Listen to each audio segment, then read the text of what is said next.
Almost time to record show. Almost time to record show. In Search of Darkness. Part 3. Travel back in time to the 80s. Reliving the advice. Carpe diem.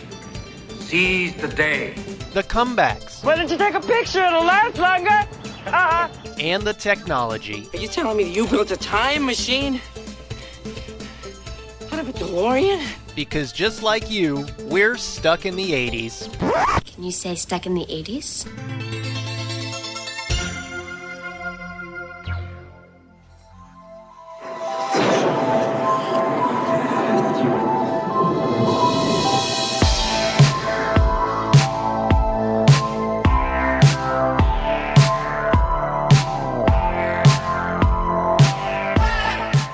Hey, welcome to Stuck in the 80s. It's your old pal, Steve Spears. And Brad in L.A. And today we take a well-timed journey back to 80s horror movies with writer-director David Weiner, who talks about his new documentary, In Search of Darkness, Part 3. Happy Halloween, ladies!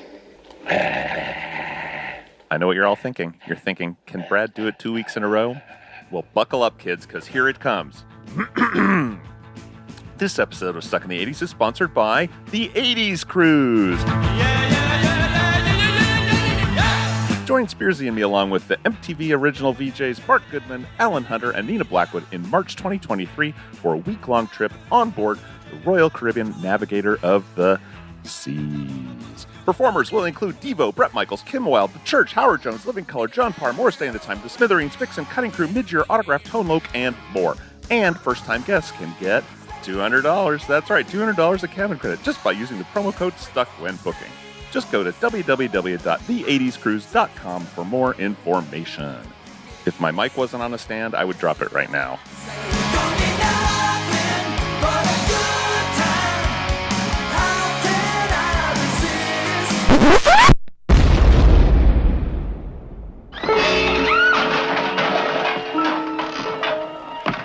I'm a messenger of God. You're doomed if you stay here. This place is cursed. Cursed. It's got a death curse. Who are you? What do you want? God sent me. Get out of here, man. Recognize that movie clip, Brad? Oh, Friday the 13th. It's a classic. Even I've seen that. Yeah. 42 years ago, though. Shut your whore mouth. Oh, well, time flies. The arrow of time, one might say, flies when you have it stuck through your throat. Well played, sir. Well played. The classic death scene of Kevin Bacon. Another big moment from the film. Did you see this? Where did you see this for the first time? Did you see it? You probably didn't see it in the theater. I did not see it in the theater. This was definitely a rental. Mm-hmm. I mean, I would say of all the horror movies I've seen in my life, probably 98% were rentals. Sure. Yeah, I can't think of a time I bought a ticket to what you would think of as a traditional horror movie. Although you guys do talk a little bit about Lost Boys, and that would probably be the exception. MTV Vampires. Yeah, okay. I need to see that. Lost Boys, I did buy a ticket to. If you want to throw Gremlins in as a horror movie, I would have probably seen that in the theaters. And then the one that I remember best is Poltergeist. Okay, sure. Yeah, I mean, how far do you want to draw how big do you want to draw the circle? Do you want to make a case for Ghostbusters as a horror movie? I meant to ask him that. It's a supernatural comedy, but I don't think it's a horror movie. Maybe if you're the cab driver that got thrown out of your cab by the skeleton thingy that's driving your cab now, but... Poltergeist I remember because I wonder if I had to... We snuck in or not. I can't remember, but I remember it was forbidden fruit. Pre-driving days. Okay. And I remember I went with, there was two couples, and I sat next to this girl who was completely out of my league. Out of my league. All right. Yes. And what I remember about Poltergeist, aside from the guy pulling his face apart like Meatloaf in the mirror, scaring the living crap out of me. It's getting shut down by the girl who's out of your league. No. The girl who was sitting next to me was just like crawling all over me because she was so scared. So I basically had 2 hours of snuggle time with someone who probably wouldn't give me the time of day the next day, but that's fine. That's a tactic I hadn't considered. I could have added that to my "can I help you with your math homework" gambits. It might have worked better. Well, I could do math, so that actually wasn't so hard. You probably remember David Weiner. He was on the podcast back in March, episode 631, to talk about his sci-fi documentary In Search of Tomorrow. Oh, yeah, I love that. That was a lot of fun. Yeah. Great guy. And at the time, he said he was working on another installment of his horror movie documentaries, which are called In Search of Darkness.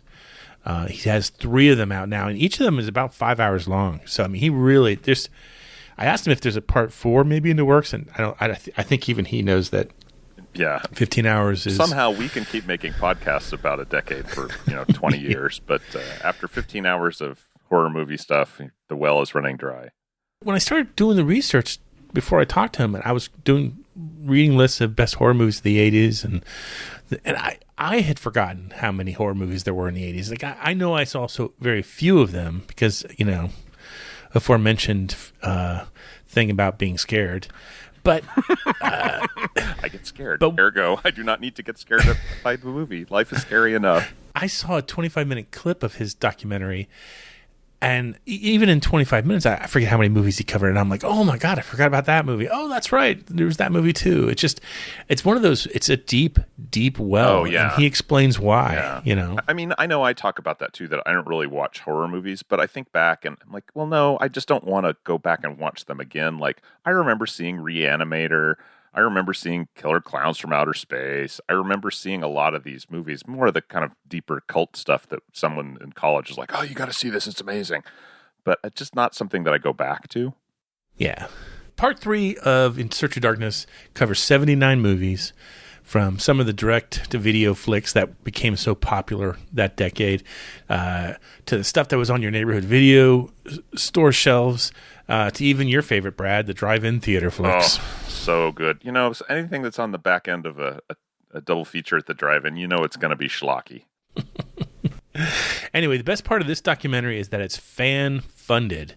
If you order a DVD online, you get your name in the film credits.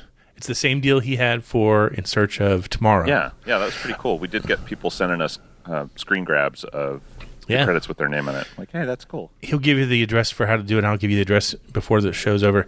But you have to hurry because this offer ends at the stroke of midnight on Halloween. It's almost time, kids. The clock is ticking. Be in front of your TV sets for the Horror-thon. And remember the big giveaway at 9. Don't miss it. And don't forget to wear your masks. The clock is ticking. It's almost time. So when the calendar turns over to All Saints Day, your opportunity is gone. Yeah. David and I chatted for over an hour. The interview is not an hour long, but we talked about everything from I can't even remember everything that we covered. I know at one point we were showing each other our 80s toys, and he was showing me like a collectible of Spock from Wrath of Khan, and I was showing him the stuffed Falcor from Neverending Story. I like children. For breakfast? Never. I'm a luck dragon. My name is Falcor. He talks about everything from his thoughts on the movie franchises like the Friday the 13th movies and Nightmare on Elm Street, even his opinion of Halloween 3 Season of the Witch. A lot of people... Yeah, that's a dividing that was interesting thing for some people. Kind of the pitch for that. I didn't realize that, but it does kind of make sense. After the interview, we'll be back with Seggies. But for now, sit back and enjoy this conversation with filmmaker David Weiner.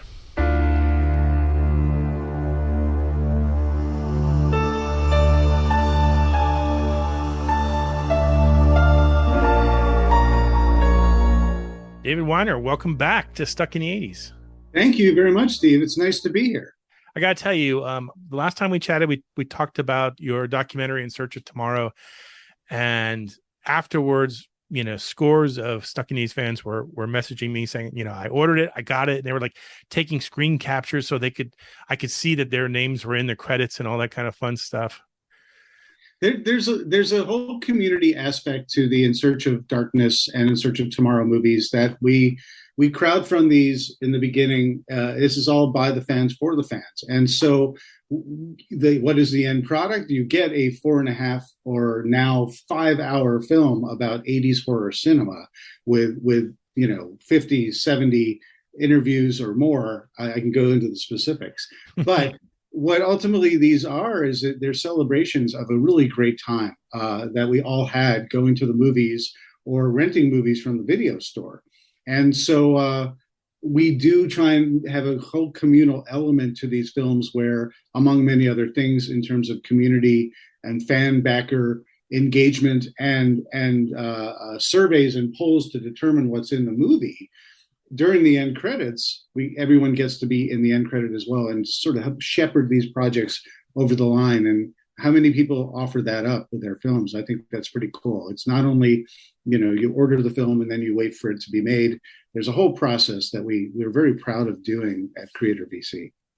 So for those who are considering part 3 of In Search of Darkness, what's the deadline to order to get your name in the credits and to get the film? Midnight at Halloween. So however many days between now and Halloween, you got to go to 80shorrordoc.com, 80shorrordoc.com. All the information is there.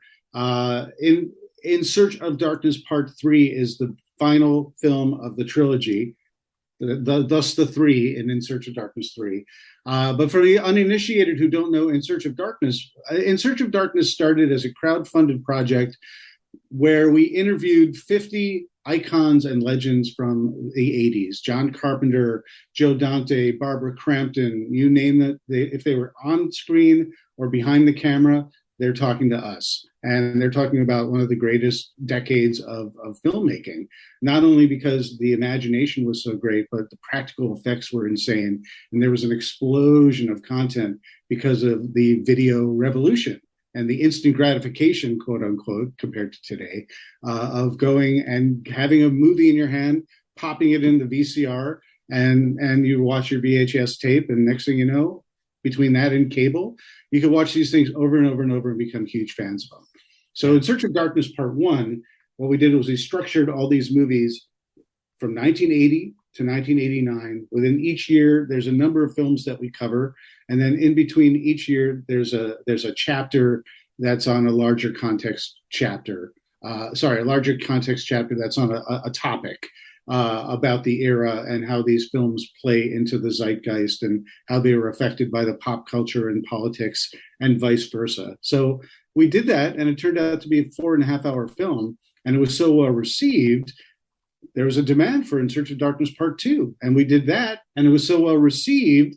The cacophony got so loud that we should do one more. I could not help but oblige, and here we are now talking about this, and now's the time to jump on it between now and Halloween at midnight, because it's the only way you can get it, a physical copy in your hands. So that raises the question, of course. I mean, if there's a huge thundering reaction to Part 3, will you be will there be a In Search of Darkness Part 4 in the works? In Search of Darkness, The Revenge? Yeah. In 3D? Seems well, appropriate. We missed our opportunity because 3 usually is the one that is the gimmicky 3D version. But I think we're done with 80s horror for now. There were hundreds and hundreds and hundreds of horror movies that came out during that decade. And even though we cover 79 movies in this third installment, where you take Part 1, Part 2, Part 3, you've got 14 plus hours of an exploration in a decade. That's a lot to chew on. There's still, believe it or not, hundreds of movies that we have yet to even talk about or give lip service to. But I think we're on to 90s next. There's a lot of people who want to see In Search of Darkness 90s, so we're in early development on that. There's always the possibility of going back to the 80s and the 70s for that matter. And, we're looking at doing an In Search of Tomorrow 2, which would be more 80s sci-fi. So listen, we're all about the 80s here, right? Yeah. So don't worry. We're even working on In Search of Legends. That's in development as well. And that's about fantasy films, Conan the Barbarian or Krull, Never Ending Story and Labyrinth, all the fun stuff that we loved as kids. That's on our plate as well. We just need to be able to, we're a small team at Creator VC. So we're also working on a cloning mechanism to best clone ourselves so we can create more content at the same time. It's not working so well. God, you had me at Kroll. Listen, I know you've got a glaive in your back pocket. Don't lie. God, I would love to have I think they sell them somewhere. That's another thing I was just talking the other day about what I have in my 80s collection that's the most expensive and really not necessarily to own. And I think that I figured out that I'd spend $300 on a stuffed Falcor from Neverending Story. I have a Kroll book here somewhere. Where'd it go? Oh, here it is. There we go. For the uninitiated, there's this. Yeah. There's the Marvel Super Special Comic Book Edition. I just can't get enough of that movie. Sorry, I have to do show and tell. So I just showed Steve the Alan Dean Foster novel of Kroll. Where's my? Oh, here. Hang on. Right? You can't have these conversations without the show and tell of it all. What do we have here? Okay. Here's Falcor. There we go. Falcor has become a meme where we have the dude from The Big Lebowski flying around in the air on Falcor. It's very fun. We live in a golden age where memes rule the world. Speaking of golden ages, I want to take you back to your childhood. Do you remember some of the first horror movies you saw growing up? Oh, absolutely. I'm a monster kid through and through. I couldn't even tell you the first horror movie I saw or a monster movie I saw because it was all just on television. It just kind of washed over me. So what was the first? I have no idea. It wasn't that indelible because I was watching when I was so young. But I was watching all the Universal monster movies. So I read Famous Monsters of Filmland, early on because I saw that on the newsstands and it was a magazine that spoke to me. So, whether it was, Frankenstein, Dracula and the Wolfman, or for me, Creature from the Black Lagoon really spoke to me because I was convinced that that's not a man in makeup, but an actual creature they captured in a lagoon. Watching the Munsters. There's Gateway stuff too. Abbott and Costello meet Frankenstein. Abbott and Costello meet Frankenstein. The Munsters and the Addams Family. This was all, talk about a 24/7 feed into my veins. And I have to single out, growing up in the New York area, there was a weekly movie show called the 4:30 Movie. What time was it on? 4:30. And what they did every single couple of weeks was they would have a theme week, and they'd have Monster Week, or they'd have Edgar Allan Poe Week with Vincent Price movies, and Planet of the Apes Week. I mean, Ape Week was huge. And so, between that and my Mego figures of Star Trek and Planet of the Apes and, the 4:30 Movie and all these things I would discover where, Charlton Heston Week, where not only you got Planet of the Apes, but I've got the Omega Man and Soylent Green. I was exposed to so much of this stuff that warped me for my entire life in the best way possible. You talk about them as being gateway experiences, and I never thought of it that way before. When I grew up, there was every Saturday on the UHF station, or UHF, I guess. There was Dr. Paul Bearer with the Creature feature. Right, a horror host. Yeah, you would see, and I remember there was a showing. Was Creature the Black Lagoon available in 3D at one point, or some version of it? Well, yeah, it was 3D when it first came out. Yeah. So I remember when that came out, they had some special where you had to go to like the neighborhood convenience store to get the special glasses so you could actually watch it at home in 3D. I remember it was probably one of the biggest movie events, for me, pre-Star Wars. That and the Abbott and Costello movies every Sunday. I'd never thought of them as part of the horror genre. I don't know why I would do that.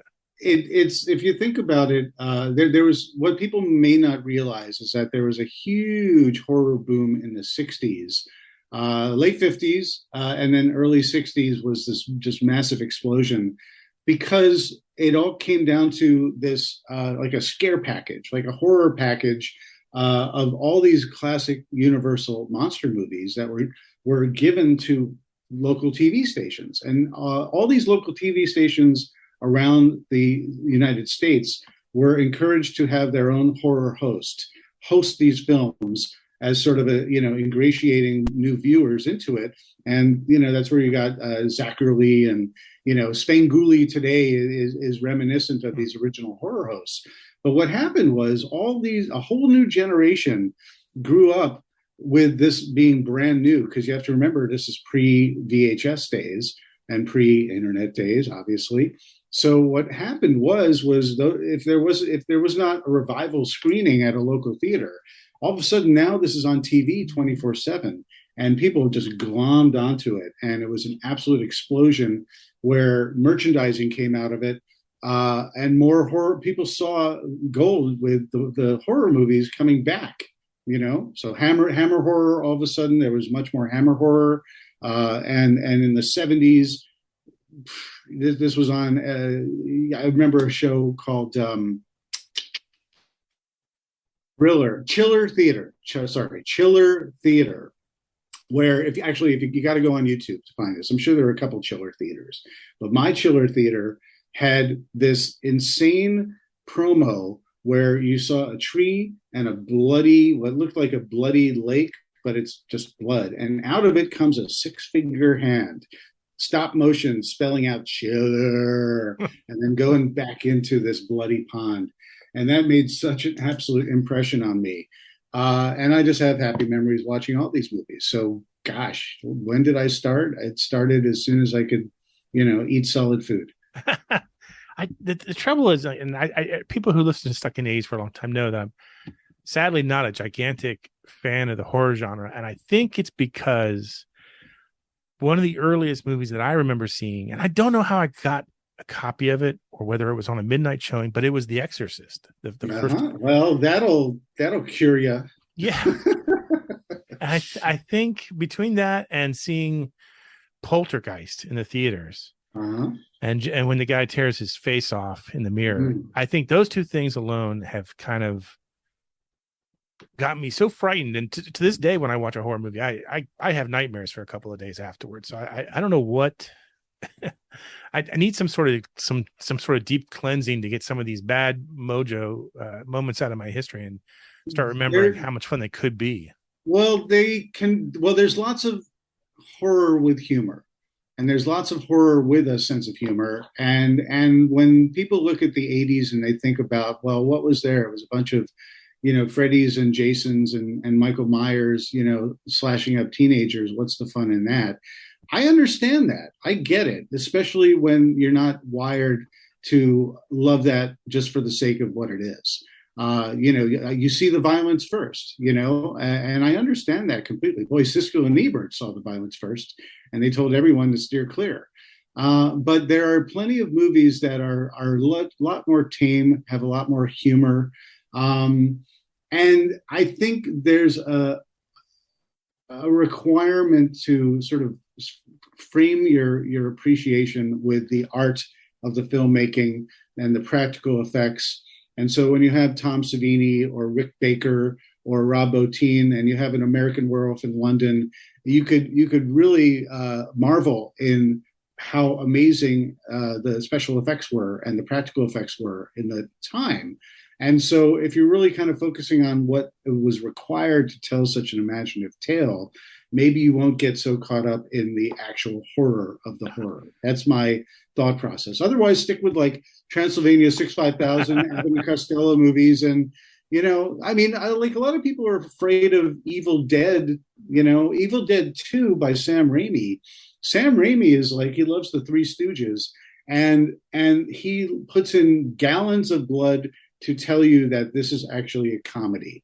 There sure are scary elements to it, but I think if you watch it in a well-lit room, you can appreciate what's going on and not have nightmares. That's my take on it, but you could obviously disagree.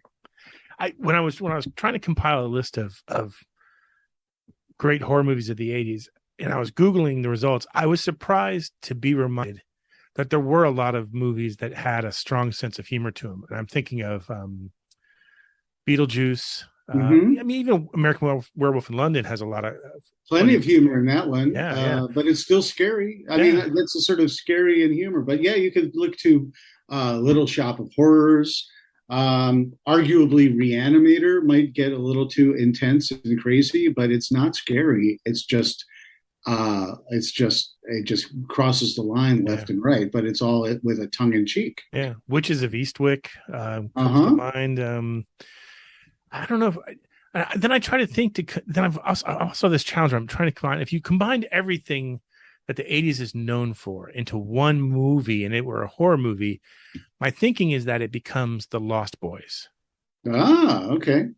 Because you've got the sort of the good looking, not really the Brat Pack per se, but you got a great soundtrack. You got really stylish looking vampires. It was MTV vampires. Yes. And I agree with you. It actually was sort of a Brat Pack feel to it, especially with Kiefer Sutherland, front and center in that one. It's Joel Schumacher directed it, very, very, very stylish. He went on to do, Batman Returns and Batman and Robin, which might have gotten a little pushback, but he was a stylish director. That I think I would argue that one's kind of scary, but I think it is sort of a pinnacle of 80s in terms of the sort of MTV sheen and look of it. And it's very entertaining. It's got a rockin' soundtrack, and it's got the call and in the beginning with I Still Believe, and you've got the well-oiled, muscled saxophonist blasting away. Doesn't get any better than that. Oh, you truly are an 80s fan. To bring up the call, and I Still Believe. I used to have that album. They opened for Simple Minds on one tour. I saw them. I was just like, this is one of the greatest opening bands I've ever seen. If they could only just get a break, just put them in a movie. They had 2 songs. They're like a 2-hit wonder, and then that was that. Yeah, they had The Walls Came Down. It was the other one. If there was a specific type of horror movie that made its mark in the 80s, if there was a specific kind of horror movie that sort of found its maturity during those years, what would it be? Found it well. I would say that Stanley Kubrick's The Shining, very early on, really kind of pushed the genre forward in terms of appreciation of the art form. Horror really kind of was the redheaded stepchild and the domain of B movie categories. But in the 70s, there were some films like The Exorcist where all of a sudden people were, it was a blockbuster. People were lining up around the block, to see The Exorcist. It was in the news left and right that some people, passed out in the theater or threw up because it was so intense. And, that goes back to Psycho, Alfred Hitchcock in Psycho, where, or a William Castle gimmick, but it's like part of the gimmick to get people in the theaters is say, a medical personnel will be present at all times for anyone who might have, heart issues, or, you will not get you can't get a refund if you stay past the first 15 minutes, which will shock you, that kind of stuff like that. It's clickbait before there was clickbait. Very much so, and so the 80s comes around and, there's plenty of schlock, but you have to say that, in the wake of Halloween in 1978,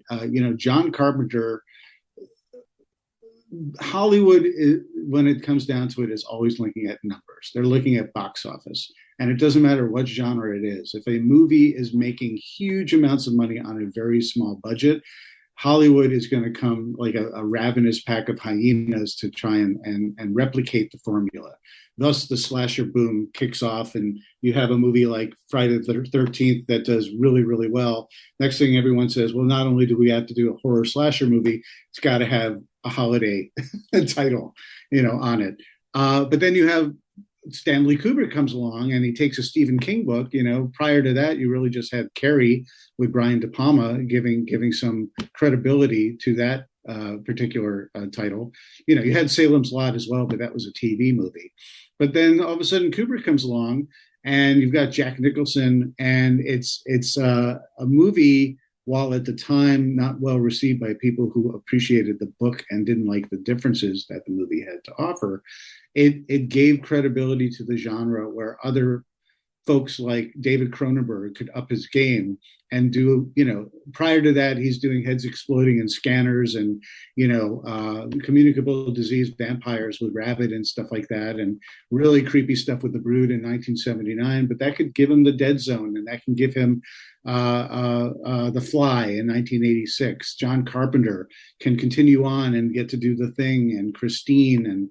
And there's lots of great movies where if something did really well, more money was thrown their way, and you can get the Elm Street franchise, and it's got a little more marketing cachet to it when they sell it. And it's the birth of, it's not the origin of, but it really is kind of the birth of the horror franchise, because everyone said, if this sticks, we're going to make 20 Friday the 13th, we're going to make 20 Hellraisers, we need the next iconic character. How about a possessed talking doll named Chucky? Whatever it may be.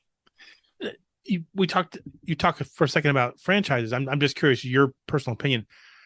Have the horror franchises, the Freddys and the Jasons and the Michael Myers, they've been good for the horror genre overall, or bad for the horror genre? They're the pillars. No matter, listen, they could survive bad sequels left and right, because they're ever present. And to this day and age, when you have a brand new Halloween trilogy finishing up, as we speak, the fact that we've got Jamie Lee Curtis, facing off against Michael Myers, kind of doesn't matter if this movie is good or not. It doesn't take anything away from John Carpenter's 1978 Halloween. It makes people look back at the franchise and check things out of curiosity. And it sells costumes and merchandise and Spirit Halloween and what have you. And it's just an ultimate celebration, because I think every generation and every genre needs their sort of Mount Rushmore, right? And that's kind of what this is. And a lot of it comes from the 80s, so you have like the classic Universal monsters.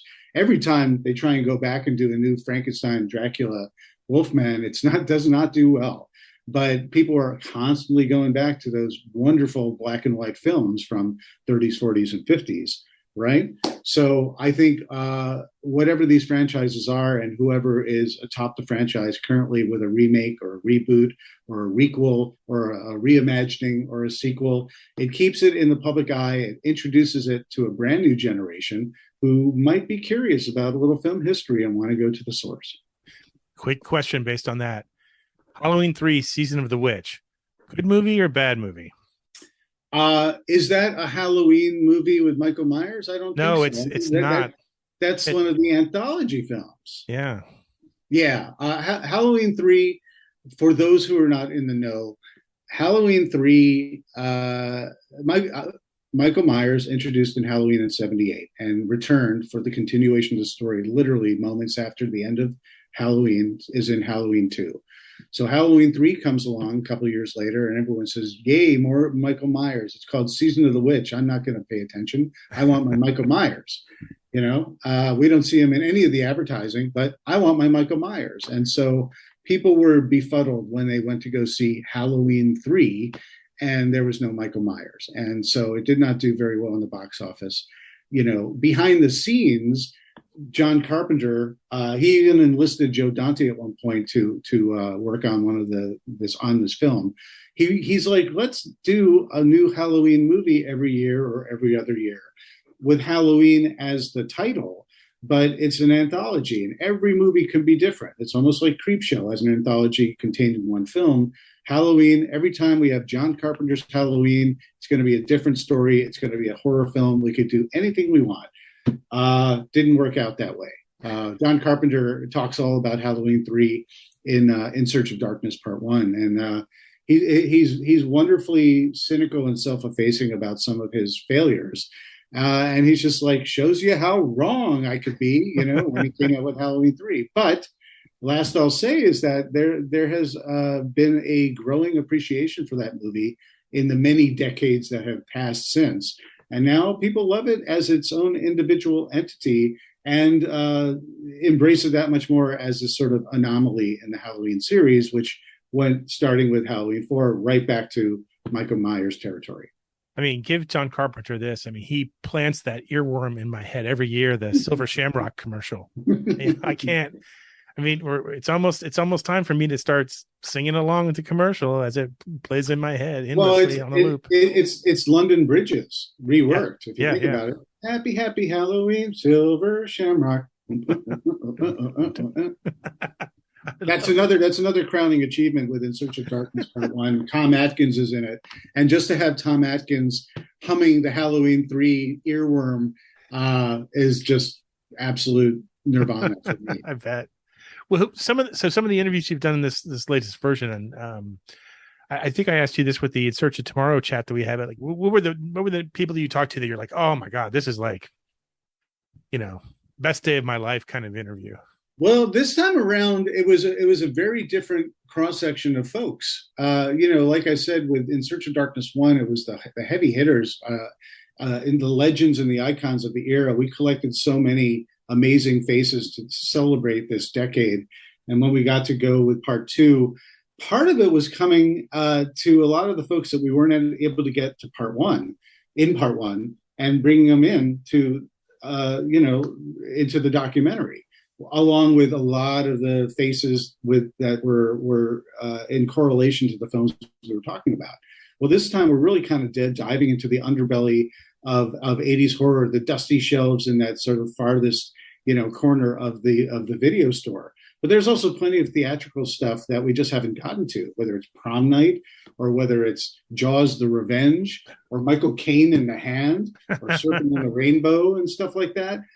This time around, it was very cool, but there were still some names that I wanted to get to. And so, sitting down with Dee Wallace and Adrienne Barbeau were just incredibly, pinch me moments. And, someone like Charles Band, I don't know if he's such a common name with this audience, but he's the guy behind Reanimator and Full Moon Entertainment. He was a producer of all sorts of genre entertainment that usually went straight to video because he capitalized on this brand new opportunity to bypass the Hollywood gatekeeper system and just distribute stuff low budget, right, by himself.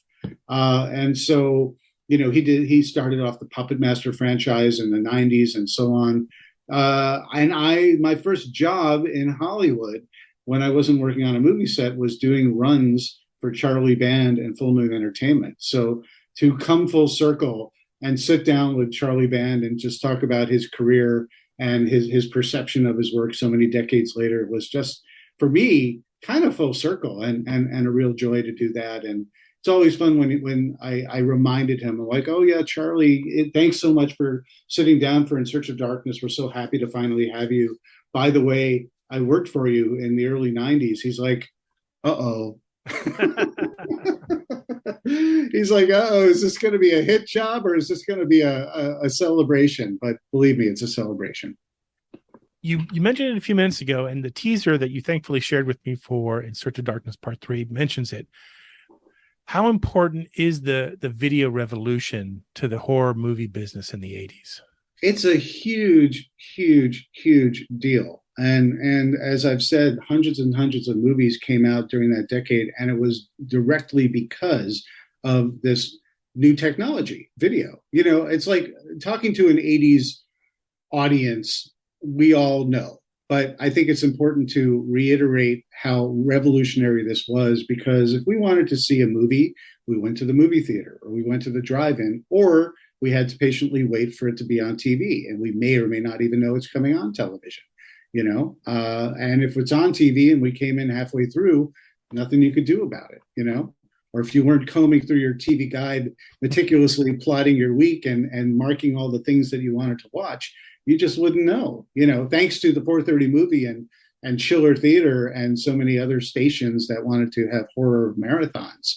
We got a lot of great stuff, but it wasn't until all of a sudden a technology that said you could hold a movie in your hand and you could pop it in and watch it whenever you want. And you could stop it and start it and come back to it and watch it over and over and over again. Conversely with that, parallel to that, you've got cable.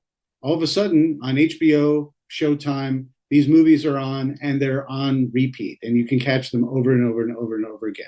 And so the horror industry, again, stood up and took note. And so they saw dollar signs. And they said, listen, if I make one movie and I put it on a videotape, all these mom and pop stores are just popping up everywhere. And they all need 15,000, 20,000 videos so they could populate their store and rent them. And so movies, when you were first doing it on VHS, the retail was $50 to $100 literally per tape. And so if you were someone like, Lloyd Kaufman or Roger Corman or Charlie Band making a horror movie because sex and violence sells, you can just have this insane exploitation cover, sell to 10,000, just do the math, say there's 10,000 mom and pop stores that are paying $75 for your one tape to put on their shelf. You're an overnight millionaire. And you're like, well, I'm in the movie business now. Let's make more and more and more. And the people who got in early, they really got in, had it good, because when the videotape was a brand new thing, a lot of the Hollywood studios were really gun shy about licensing their titles to put on videotape because they just thought that's giving money away. And so they were slow to jump on that, where independent producers said, this is mine. And I can bypass this Hollywood system and go direct to video, if not shoot on video and go direct to video. And that's where you get hundreds and hundreds and hundreds of these movies, thanks to anything from, Halloween and Friday the 13th doing really well on VHS to other horror titles, sex and horror and pornography. That's always ahead of the curve when there's a new technology, like it or not. So with all these hundreds of movies, and so many of them are featured in your 3 In Search of Darkness movies, can you name can you name the best horror movie that probably no one in my listenership has seen? Like, if you were going to give one recommendation that just, this is a great movie and I bet you haven't seen it, what is it? Oh boy. You're talking to a guy who, when you say, what's your favorite movie? I'm like, well, can I give you 10? Yeah, well, you could say 10 if you want, but I've narrowed it down to it. It's got to be a movie that almost certainly we haven't seen. A great movie that you guys have not seen. It's very, very tough. I think Trick or Treat is a fun one. Trick or Treat, which has very little to do with Halloween, and it has to do with heavy metal and sort of a big middle finger to the satanic panic of the 80s. Where Congress was Frank Zappa and Dee Snider of Twisted Sister are getting in front of the Congress folks because they want to label, if not arguably censor, their music. And they think a lot of their lyrics are pornographic or demonic and influencing young, impressionable minds, and they need to control it. Trick or Treat is really all about that. It's about devil worship. It's about, running, records backwards for the satanic messages. And it's about, rock and rollers standing up to the man, quote unquote, who want to censor their music. And it features, cameos by Gene Simmons of Kiss and Ozzy Osbourne as a evangelical preacher against all this stuff. Stars Mark Price from Family Ties, Skippy from Family Ties. It's a really fun and entertaining film, and it's called Trick or Treat, and it's got a great rockin' soundtrack from a band called Fastway. It's kind of got all these ingredients that I think your audience who is only dialed into horror mainstream. This one, it's kind of well known among horror fans, but I think it ticks a lot of boxes. That's great. So remind people again, what's the best way to help out your cause and get their names in the credits before the movie's released? Yeah, now is the time to jump on this opportunity. Between now and Halloween at midnight, go to 80shorrordoc.com, 80s, 80shorrordoc. You can get, and this is all about a small company where we make and manufacture and distribute all of this ourselves. And so we're really all about the wonderful having that physical copy in your hands, and having something on your shelf. And in the ever rotating streaming world where titles come and go, this is something that you'll have as a keepsake forever, because not only is it a cool 5-hour film, but you get to have your name in the credits. And if you missed In Search of Darkness Part 1 and Part 2, we also have the option of getting the trilogy as a box set as well in its own slipcase, which is super cool. But you get other cool things like, posters and a digital download of the movie and digital download of the soundtrack. We have this cool card. It's like a video membership card. It looks exactly like a videotape, and the kind that we used to have at our local mom and pop shop. And it has incentives for merchandise with really cool horror companies, that sell really cool horror stuff. But last I'll say about it is that, now's the time to get it, especially if you want to put your name in the credits, or if you have a podcast, you can put your podcast, you can put your favorite pet or a loved one, but it ultimately is helping get this over the line. And it's only now until October October 31st, Halloween at midnight. It's like Halloween 3. It's like, it's almost time, kids. The big giveaway. Put on the mask. Put on your mask, and you'll be eaten alive and turn into snakes and bugs and spiders. Another cool thing we're doing for those who really are kind of big fans of this genre, or if you're just really taken with it, is all these titles. There's 79 movies that we cover in Search of Darkness 3 alone, not to mention the chapters in between. But this is driven by what the fans really wanted. We did surveys and polls to dictate all the content, and I was more than happy to put as much of it as I could in this. What I would love to have, because in this end credits, you have your own credit there. These credits can be kind of long. And so I want everyone, I would love, Steve, for you to do this. Everyone who's listening, you can record a video testimonial talking about why you love horror movies, 80s horror, a film, a filmmaker, or even the In Search of Darkness franchise, and how that's impacted you and your appreciation for horror. And what I plan to do, I can't promise all of them, but I plan to just pack as many as I can during those end credits. And I think it really brings the community together with a heartfelt appreciation for what this means to all of us. If you want to do that, you go to our socials at 80s Horror Doc on Instagram, Facebook, Twitter. There's a link tree there. You click on the link tree, and there's a thing right there that says how you can, submit your video and what the, requirements are and so forth. But I'll say one last thing about this. There's all sorts of weird movies on here. There's all sorts of wild movies. There's international films. This is collectively, for all three films, it's an absolute celebration of an era. And we don't pretend that all these films are the greatest things in the world. But it's important for me to have all the stuff on an even playing field. So you might have The Shining at the top of the food chain, arguably. But for every, trick or treat or shopping mall, there's people who love that movie. And these movies are loved because sometimes the nostalgia looking back is not necessarily, and this goes for anything regarding nostalgia, it's not necessarily the movie, but it's the time of your life. Who were you? Where were you? Who were you with? Who took you to the movies on a rainy day for an escape, and your mind was blown by some insane movie that's on this list? Things were tough at home. Mom and dad were arguing. So you and your older brother or sister went to go see something, and that really just made a huge difference in your life. And you didn't even realize it till you look back on it, just the title alone. Or even you were in the basement and you were watching cable, and you were someone's got to make sure that the door's locked, so the parents can come in while you're watching Humanoids from the Deep, and it's a profound religious experience with DNA and violence. That's like me. I might be projecting here. This is more than the movie itself. It's really just our happy memories, like a good song, or a nostalgic smell. It just brings you back.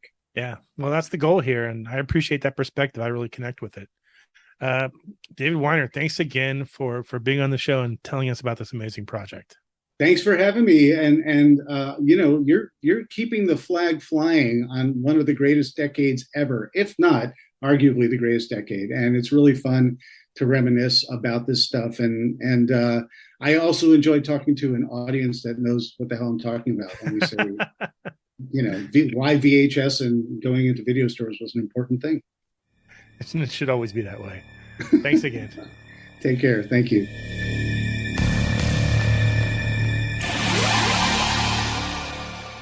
There we go. David Weiner. Great conversation. Yeah, a lot of fun. Interesting guy. Maybe I should watch this. Maybe I would enjoy this, even though I'm not as familiar with the source material, because it's a compelling story that he's telling. I think it's really interesting that he's getting all these people to come and talk about these projects. I'm really excited about this next project he's working on, the In Search of Legends. So we'll cover this fantasy. Can I send him money now for that? Because I can tell him what is best in life. To podcast before your enemies. That's right, haters. Suck it. To help David with his project and to get a copy of the documentary, you can go to 80shorrordoc.com. That's 80shorrordoc.com. Yes, that was for you, Chuck Coverly. This one's also for you, Chuck Coverly. The Seggies.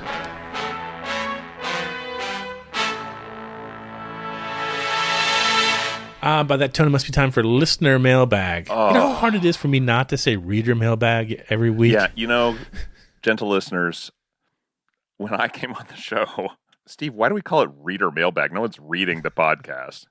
Like, yeah, okay, you're right. I mean, we can go back for old time's sake. We could, we could reboot the Seggy. Reboot the Seggy. Have you tried rebooting? The sound effect that we use is saved in the production library as reader mailbag. So well, that's because it predates and you don't change file names. Yeah. Come on, that's silly. That's such a rookie move. It's just bad data management. Anyway, we have an email this week from Shari, who's one of our patrons. So, Brad, give it a whirl. Yeah, let me just tell you, this is 2 episodes in a row with a listener mailbag. I almost said reader mailbag. With the listener mailbag. And it's fantastic. Just come join us in the 80s Nation hot tub and we'll soak and hear what Shari has to say. Okay, here we go. Shari writes, Hi, Steve and Brad. I have been hooked on Cobra Kai from episode 1. When I first heard about it being a thing, I almost got a subscription to YouTube Red, but decided to be patient. And, lo and behold, it found a home on Netflix. Now I revel in the absolute cheese fest, and I'm happy to have a viewing partner in my brother-in-law. We gobble up every over-the-top goofy fight scene and awkward conversation that the clueless adults have with their teen progeny. It is pretty good. The amazing thing, so far, this show has not had a bad season, in my opinion. What are both of your takes? Rumor is that season 6 will be the last season, but there's also a rumor that companion shows are in the works. Any guess what the spinoff will be?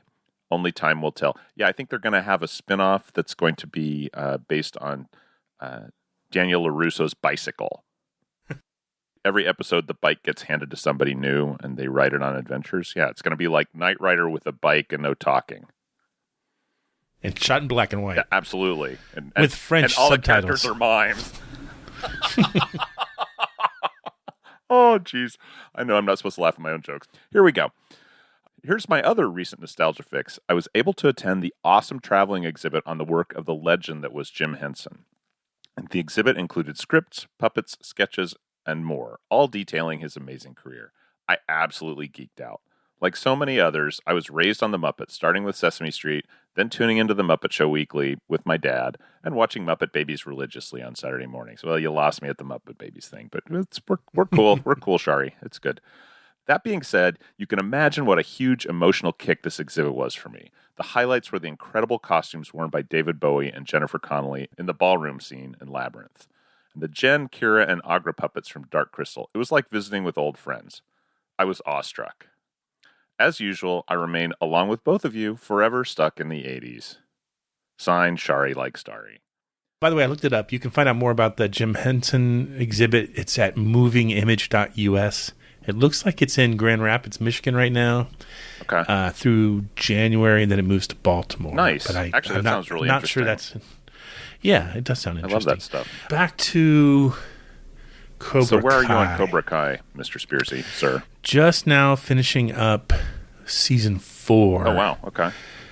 So I'm behind. But I'm struggling. I can't get past the fight scenes.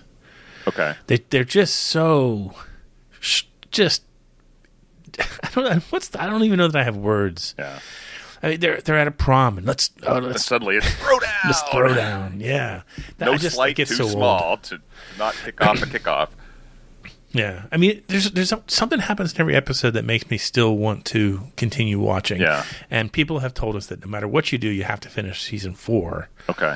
But I've already seen clips from season 5, so I already know kind of how season 4 ends. Okay. More or less. Yeah.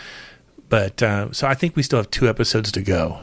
I mean, I'll tell you, we watched season 1 and it was glorious. And Shari, when you said I almost got a subscription, I actually got I signed up for a trial to YouTube Red so we could watch it, and then turned it off the second it was over. So I was happy to see it show up on Netflix.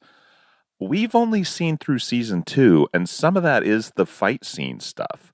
Like, are there no police in this world? Like, what on earth is going on? There's like a 20-minute fight sequence at the end of the last episode of season 2, and like I said, it's like 20 minutes in, the one school officer comes chumbling across the parking lot. Like, where is he? What? These people not have phones? What's going on here? Anyway, these people are just beating the ever-living snot out of each other. And I'm like, it's a little, I love the storylines. And season 1 was just chef's kiss. And season 2, I was just like, are we going soap opera here? Soap opera with fighting? Because I don't know. Yeah, no. Convince me, email me and tell me why I should keep watching it. Because Katie and I have kind of put it on the shelf. I'll just tell you that, full stop. I think we'll finish season 4 and then we'll probably stop. When the storyline is Daniel and Johnny, it's great. And when they bring back characters from the movies, it's even better. Right. But when it devolves into 20-minute fight scenes in school, which, I'm sorry, I don't mean to imply anything here, but that's a little tone deaf considering the problems we have with school shootings today. Yeah, you're not wrong. We're not shooting each other. Oh, yeah, you're just putting each other in the frickin' hospital. Yeah. No, also, these people have incredible healing powers. I mean, I will say this: there's a golden scene, and I think it's in season 1, where the two of them are in the Trans Am, cruising around, listening to music, and then they stop and have a beer someplace. I'm like, this is, I just want that. I just want that. Those two characters. Oh, so good. Yeah. No, me too. That's how those are the episodes I love. Yeah. So moving on, if we could, to Labyrinth. It's funny you had mentioned that, Shari like Starry, because the other day, out of the blue, I had a message from the son, the boy, the dear beloved engineering offspring, and he messages me, and I quote, "I just watched Labyrinth. Weird. Very weird." And like the next day, I'm like, wait, hang on a second. The David Bowie is a baby snatcher Labyrinth? He says, yes. Very weird. I'm like, can you tell me a little bit more about that? I'm like, look, why do you think it was weird? I mean, Jennifer Connelly is super cute. Let's face it, but maybe that's not enough. He's like, it was on Netflix and it looked weird, so we just put it on and then we couldn't stop watching it. So, I mean, I guess he did see the whole thing, which is more than I can say. I haven't seen it in its entirety in a long time, probably since it was in the theaters. But yeah, it's like the plate of shrimp thing. Sometimes it's just a plate of shrimp. Yeah, it's been a while. I tried to watch it again, like 5 or 6 years ago. Okay. And I didn't get very far. But I don't know what it was that just kind of turned me off. It might have just been, sometimes it's just a thing. Sometimes a plate of shrimp is just a plate of shrimp. It's on Netflix right now if you want to watch it. And the other thing I will mention is, do you remember the host of the first 80s cruise coming as the Goblin King on Pop Icon Night? The costume? Dane Butcher. Yeah, Dane. I mean, it was on point. He had the best costumes. Well, yeah, he did not skimp on that department. Yeah, he had the best costumes, period. Anyway, send us these emails. We love to read them. We love to hear your stories. The address is podcast@sit80s.com. Prepare to qualify. Must be time for Stuck in the Arcade. Hey, we'll play a snippet of a video game from the 80s, and hopefully you know it.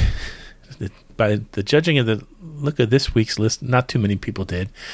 And you get entered into a drawing for a postal-friendly bottle opener. I'm laughing because we just got a message on the Stuck in the 80s Facebook page from someone who sent a photo of the package with the postal-friendly bottle opener, and it was all mauled to hell. It's no. Whose was it? I'll have to check, and I'll tell me you later. Oh, no. But did they get it? Was everything in it still? I don't even know. I mean, it looked like it had been run over by a truck 3 times and given to a rabid dog. Oh. They had to get a letter from the post office apologizing, but that makes Brad very sad. So, what makes Brad in LA cry? Well, whoever that was, like I sent a couple lately. I'll check in with them, but that's. Yeah, I have the name. I'll give it to you. I try to package it in a way that it's, I know it's not really, it's probably not machine sortable with that big heavy thing in the middle of it, but I mean, probably should put. Did you put something on there that says hand stamp only or something like that? That might sometimes that helps. That's a good idea. Anyway, pay attention. Here was the clip from the last time we did the Seggy.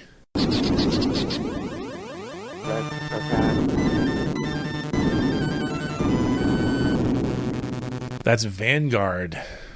A lot of people, a lot of different guesses. Well, a few people got it right. Yeah, the thing about Vanguard is it shamelessly stole music from other things, which we'll hear some more about in a minute. I played this a lot post delivering my papers at whichever the Quickie Mart was that I like to stop and get a bag of M&Ms at on my way home. God, I love M&Ms still. Anyway, just read the winners. Okay, winners this week include Mill. This is how they signed the letter, so this is what I'm reading. Mill. So Mill, good job. Also, East Coast Alex, Colin Hall, Dallas Fitzgerald, Gerald from Boston, Chuck of the Coverleys, Papa Smurth, Brandon Thompson, and Mr. P, who writes, "Hey guys, I was a sophomore in college when Star Trek The Next Generation premiered in 1987. When the theme music played during the opening credits, I thought to myself, wait a minute, I know this song.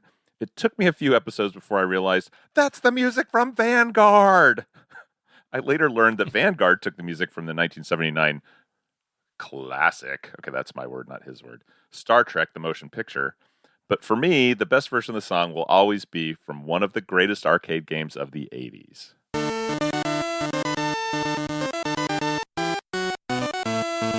Testify, Mr. P. The other thing I'll mention is the power-up music in Vanguard is the fight scene music from Flash Gordon.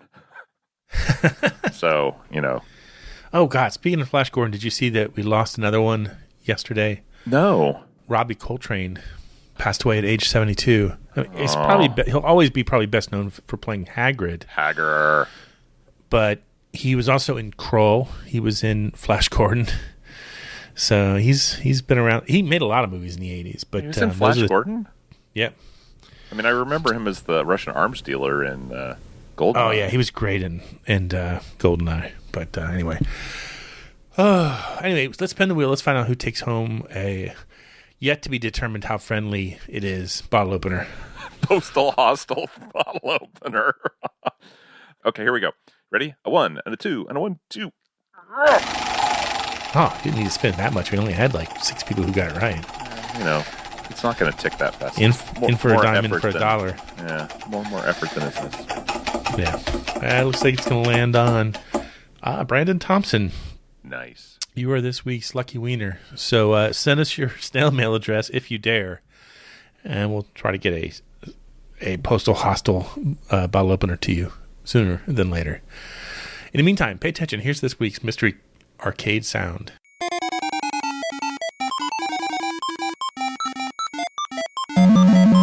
If you know it, email us at podcast@sit80s.com.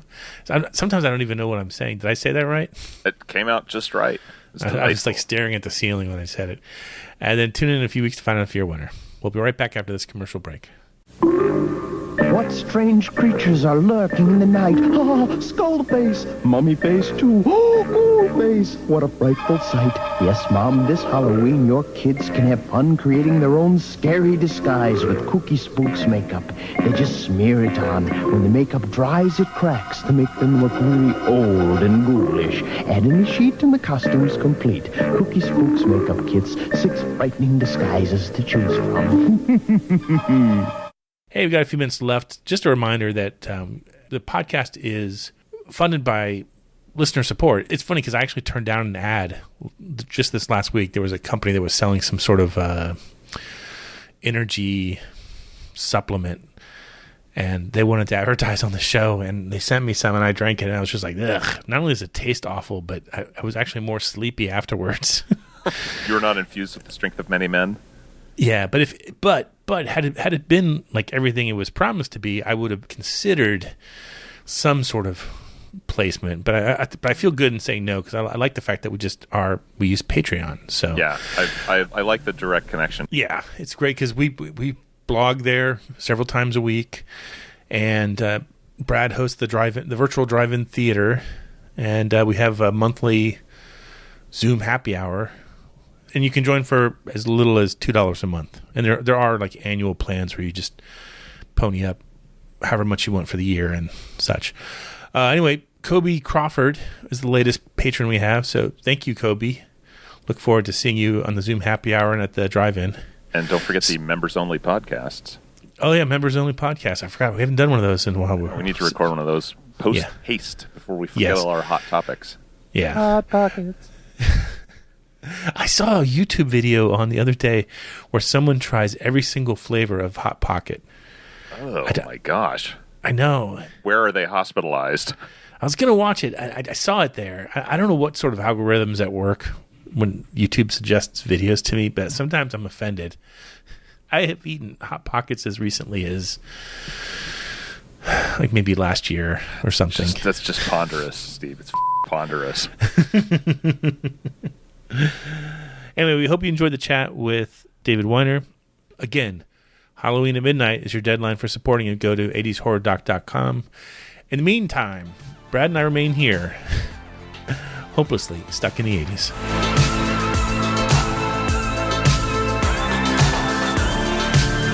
Stuck in the 80s is now on Patreon. If you'd like to support the show, go to patreon.com/stuckintheeighties podcast. Special thanks to Check Battery Daily for our theme music, and thanks for listening.